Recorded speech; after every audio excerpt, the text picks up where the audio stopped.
Filipino TV show ang una mong For some reason, favorite ko si Maricel Soriano.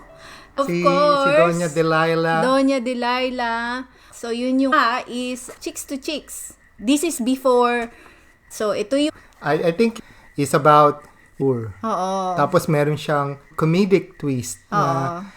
And then, And it's pang pamilya. ako naman, Joey Yes, Marquez, Richard Chichames, Mes. Miguel something, And Cynthia Patag, and May Perez. Novabilia, di ba? Oo. May Perez, Novabilia, and Novabilia. Mga, like, Gloria Romero. Gloria Romero. Yes. Yung mga chicks to chicks, medyo our generation, joke, saka yung mga joke, I think medyo challenging na ngayon generation na to. It's probably not acceptable sa generation na to. Oo. We've learned, pero during that time, we enjoyed it kasi we don't know better. So, it's good that we know better now.